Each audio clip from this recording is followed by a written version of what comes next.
What is up, ladies and gentlemen? It is hosted by Hoski. It's back. He's back. Already, yes. Ladies and gentlemen, I'm back with another video. After my first one, after my introduction, which did bits, by the way, thank you very much for all the love and support, all the subs, all the likes, comments, and subscribers. So yeah, this video will be about breakups, what to do and what not to do after them, and yeah, let's get into it. Right, the first topic I'm going to cover is the do's, what you do after a relationship. Right. Firstly, you've always got to allow yourself time to grieve about a situation. Like, you can be in a relationship for years, months, weeks, minutes. I mean, no matter how long it is, you can still feel the same. Like, love is love, innit? Like, it is. And you've always got to allow yourself time to grieve, because if you don't, your emotions catch up to you. Your emotions, if they catch up to you, if you keep bottled in, it's not good for you.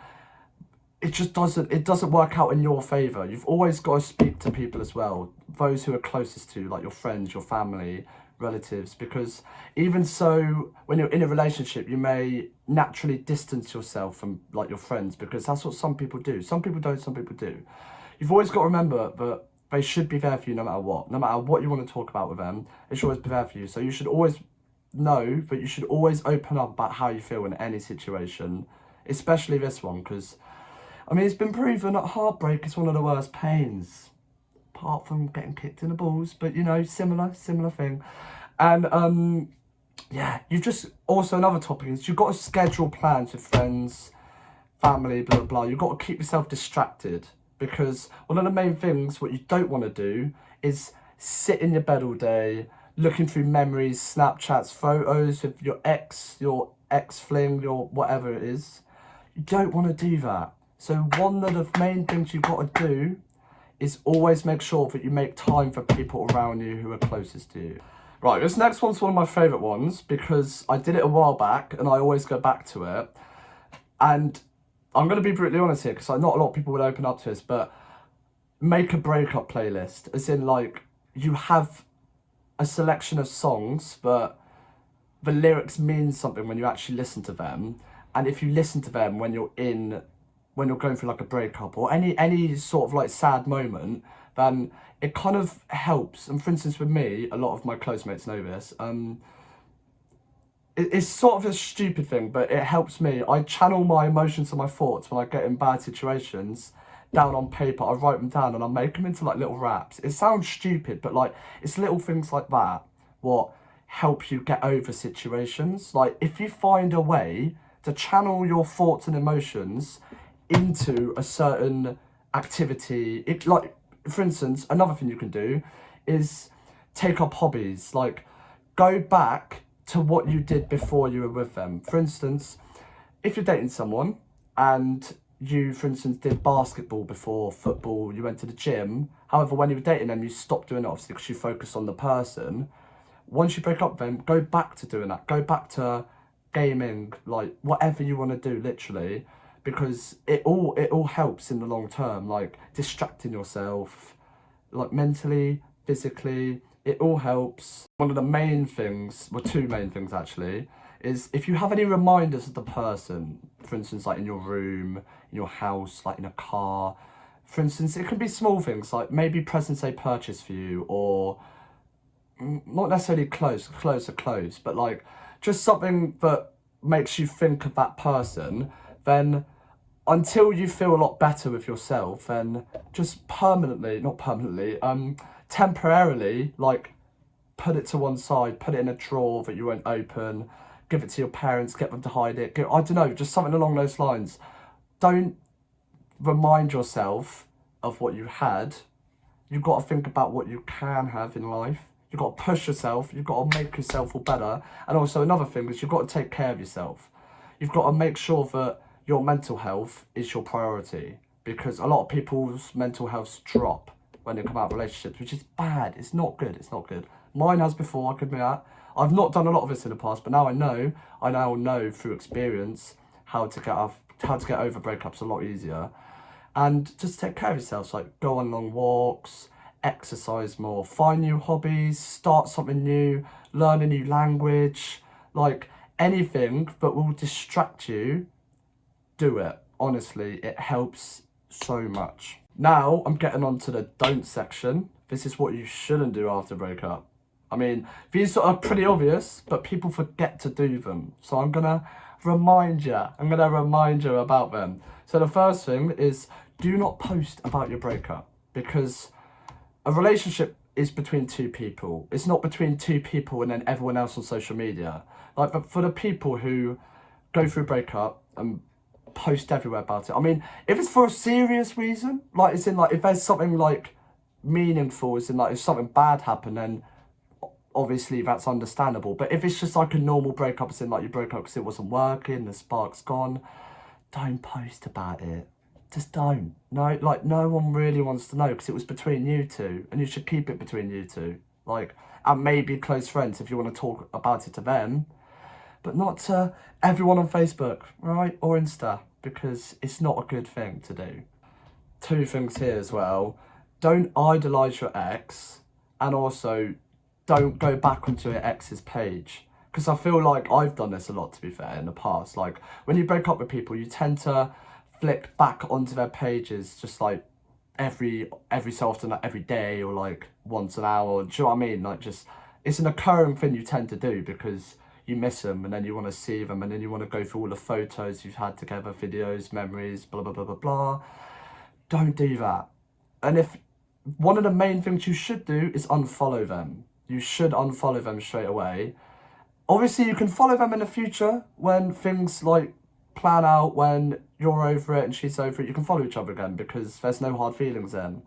But for a short term after breakup, it is highly recommended by me, you should unfollow them, because you'll just feel a lot better that you can't see what they're up to. Because if you can see what they're up to, you're going to become, like, not obsessed, but you're going to always look. You're always going to look and see what they're up to, and it's not healthy. It's not healthy at all. This is another important thing, right? What I've done before, I'm sure a lot of us have done, negatively self-talk about yourself after a breakup, thinking like, I wasn't good enough, I could have done better, I should have done this, should have done that. You don't have to put yourself on a certain pedestal to match other people's expectations. Like, you as yourself should be enough of that person. And if you're not and you do break up, then it's their loss if they can't accept you for who you really are. Like, you shouldn't have to change. And I'm sure a lot of you know this, you shouldn't have to change anyone. Like, it's common sense. Like, and one of the main things you shouldn't do after, like what you said, you shouldn't negatively self-talk about yourself, because, I mean, unless if you actually did do something stupid or something bad, but do it. No, but on a real, like, never negatively self-talk about yourself, because that's the thing that, like, attacks your mental health as well. And your mental health is one of the most important things in your life. And you cannot negatively self-talk about yourself, because it puts you down even lower than you already are, and it's not healthy. Not healthy at all. One of the last points I'm going to cover with don'ts is, when you come out of a relationship, I feel like, well, this is from past experience as well, like, you feel like you want to spend a lot of time on your own in bed, watching sad films, listening to sad music, binge watching sad videos, documentaries, Netflix series, all of that, like eating ice cream, I've been there, done that. It's not a bad thing to do, but when you optionally start to avoid seeing friends, family, etc., don't do it. You should always try to take every opportunity you can to see your friends, family, relatives, cousins, whatever, you know what I mean. Because without even knowing, like, they are the best way to distract yourself. Like, I've realised this now, that whenever I'm sad about anything, my friends and my family will always cheer me up without even trying. And that's something you've always got to try do. You've always got to try meet your friends and family a lot more than you normally would have done when you were in the relationship, obviously, because you were meeting them a lot. But it's the best thing, because they know how to distract you. They know fun things to do. They know what you like, obviously. They've been your friend for years. They know all of your likes and dislikes. They could cheer you up like that. Like pubbing, clubbing, like whatever you want to do, you can do it. Well, not now because of the lockdown, but like, like after, because it's only on for like 3 more weeks, but you know what I mean. And my next point, I don't know if a lot of you guys will agree with this, but this is what I personally think about it.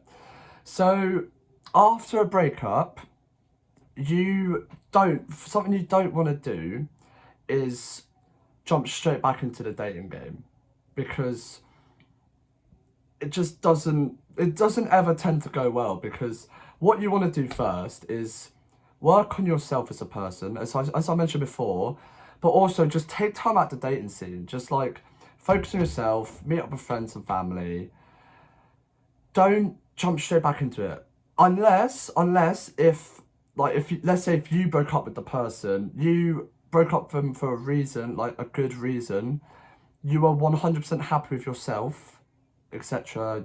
Like, you know what you want, then like fair play. Then I guess you can, obviously, because like, yeah.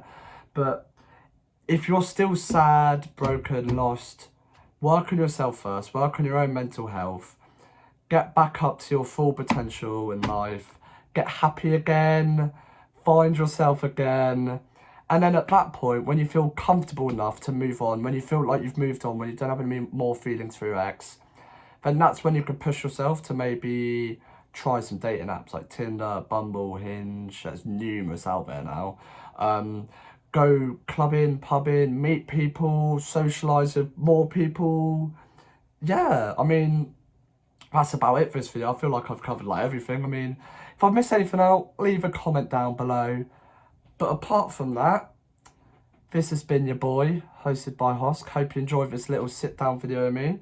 And just to let all you guys know, for my next videos after this one, I will have a better camera and a microphone, because I've just ordered one. So no more phone footage. But apart from that, it's been your boy, hosted by Hosk. I will see you on my next video. Peace.